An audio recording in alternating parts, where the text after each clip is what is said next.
Sejam bem-vindos novamente à TV Êxito no programa Clique Jurídico, e hoje a gente está com a visita do Dr. Ricardo Calcini, ele que é assessor do TRT da 2ª Região e também professor de diversas instituições. E hoje ele veio de São Paulo aqui para visitar o TV Êxito e a gente já aproveitou para fazer uma entrevista com ele com alguns dos vários temas que ele aborda nas mídias sociais e que faz muito sucesso, né? Então seja bem-vindo, professor. Muito obrigado, viu, Luísa? Muito obrigado mesmo.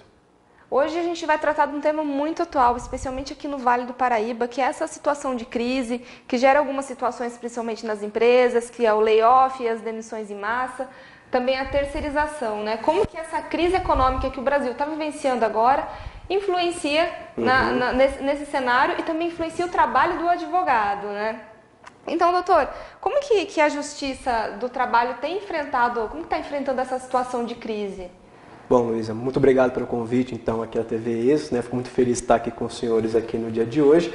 E, de fato, é uma questão muito atual do ponto de vista de cenário de crise econômica que nós estamos vivendo, principalmente, isso em nível do Brasil, né? E principalmente algumas localidades, como aqui, que nós estamos, tanto aqui do Tribunal da 15ª Região, que fica aqui o Vale do Paraíba, como também em São Paulo, lá na 2ª Região. E nós estamos realmente acompanhando uma demissão até de um certo ponto em massa, né, de muitas empresas que realmente chegaram a determinados pontos que ficaram de uma certa forma insustentável manter alguns tipos de contrato. E aí, vira e mexe, acaba acontecendo de se buscar alternativas ao enfrentamento desse cenário econômico, ou seja, o que o empregador, né, do ponto de vista, seja ele pequeno, médio, às vezes até o grande, pode fazer em relação a essa questão. Na verdade, os institutos eles já existem, né, do ponto de vista do ordenamento jurídico pátrio. Nós conhecemos a questão das férias coletivas, que é uma coisa que não é uma novidade, mas que vem sendo utilizado muito em cenários como esse. Além dessa questão também, nós estamos vivenciando muito a questão do banco de horas, né? O pessoal que tinha aquela questão do banco de horas está realmente deixando de fazer uso desse instituto para poder realmente evitar, né, que nós tenhamos aí uma situação que possa, ao final, ficar insustentável, né, até a questão do ponto de vista jurídico.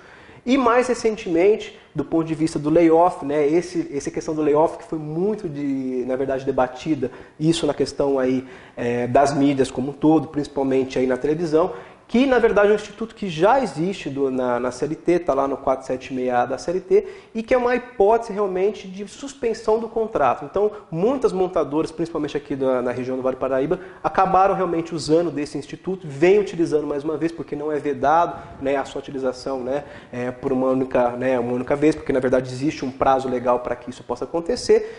Mas mesmo assim, mesmo com a questão do layoff, que você acaba realmente suspendendo os contratos de trabalho, então nesse momento o trabalhador ele é realmente direcionado para uma requalificação profissional, mesmo assim houve um agravamento da crise, né? E aí os empregadores falam, bom, e agora, né? Usamos das férias, matamos a questão dos bancos de horas, usamos a questão do layoff e mais recentemente surgiu então o programa de proteção ao emprego, né? Que veio lá com a então medida provisória 680, lá da Dilma, e mais recentemente agora, então, teve uma legislação realmente infraconstitucional já editada e que as empresas, né, também estão passando a utilizar desse instituto.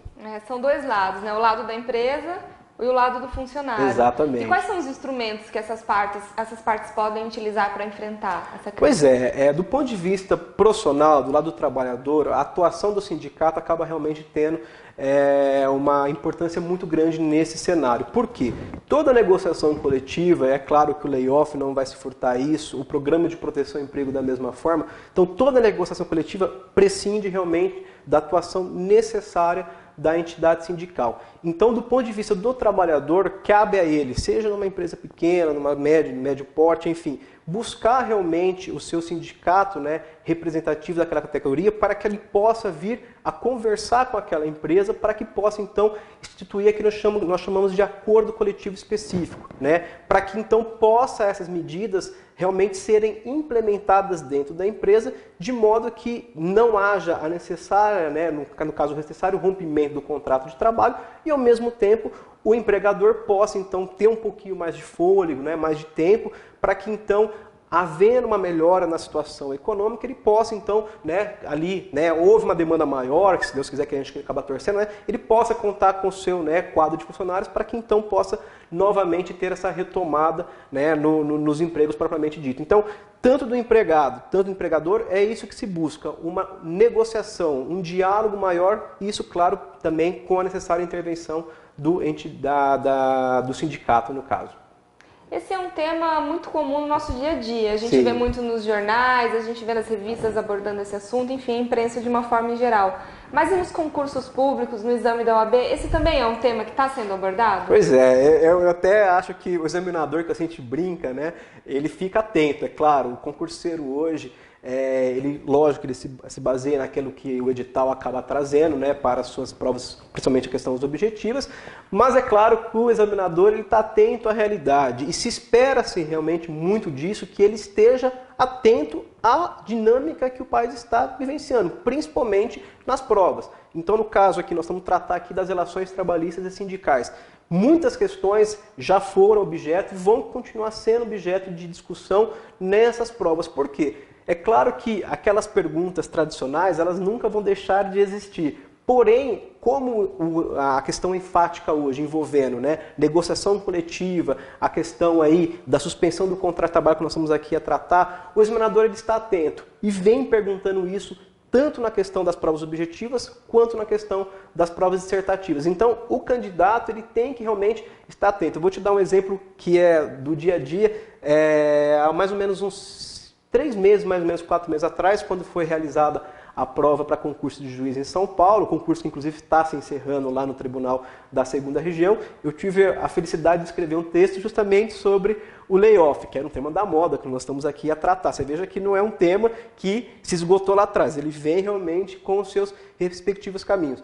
E aí a primeira questão da prova dissertativa foi justamente o quê? O que é o layoff? E aí você vai me perguntar, poxa, o que aconteceu? E eu vou te responder, Luísa, muita gente sequer tinha conhecimento da expressão layoff, porque ela assim não está escrita na CLT, porém estava sendo difundida de uma forma geral, Quer dizer, e aí o candidato que não estava atento à realidade acabou realmente desperdiçando uma grande oportunidade aí nessa prova, porque ele não tinha conhecimento de um assunto que era e que estava sendo a todo santo dia ali batido pela imprensa.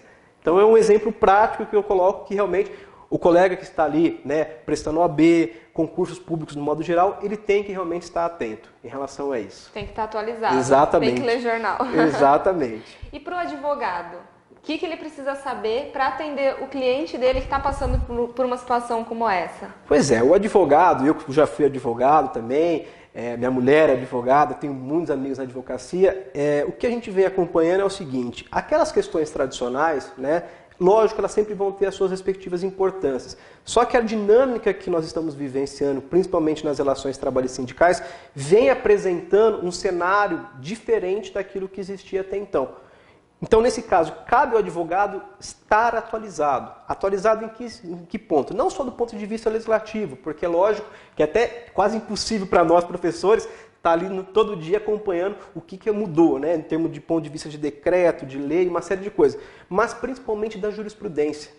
Hoje, nós daqui a pouco teremos aqui o Código de Processo Civil em vigor e os precedentes judiciais ganharam realmente uma força muito importante no nosso ordenamento jurídico pátrio. De modo que o advogado que não estiver atento a essas questões, realmente ele vai deixar de estar atendendo melhor o seu cliente. Porque certamente aquela dúvida, aquela situação que surgiu, ela pode sim ter um desfecho, ou pode ter um melhor encaminhamento se ele souber o que os tribunais, por exemplo, superiores, pensam sobre isso. E na prática eu posso dizer, até porque eu trabalho lá no Tribunal da 2ª Região, que poucos são aqueles que têm realmente essa informação que está difundida, só que as pessoas não têm esse acesso e quando têm um acesso acabam interpretando de uma forma equivocada. E aí o cliente acaba, de uma certa forma, tendo esse prejuízo, porque no final, se o advogado tivesse essa informação, certamente o desfecho da demanda que ele estaria ali patrocinando seria diferente. Então, fica realmente essa dica para o profissional, para que ele busque realmente essa atualização necessária, principalmente aí do ponto de vista jurisprudencial. Muito legal. Muito obrigada pela sua participação, por essas informações que são muito importantes e muito relevantes. E vocês continuem ligados aqui. O Dr. Ricardo também está muito presente nas mídias sociais, no Facebook, no LinkedIn, também no Twitter, né? Exatamente. E o curso Êxito também. Então, vocês não se esqueçam de se inscrever no canal para acompanhar as nossas entrevistas que acontecem frequentemente aqui na TV Êxito e também no nosso facebook.com/curso Êxito Edu. E você fica ligado, acompanha as nossas dicas e até mais. Muito obrigada, professor. Imagina, o prazer foi todo meu. Muito obrigado a todos.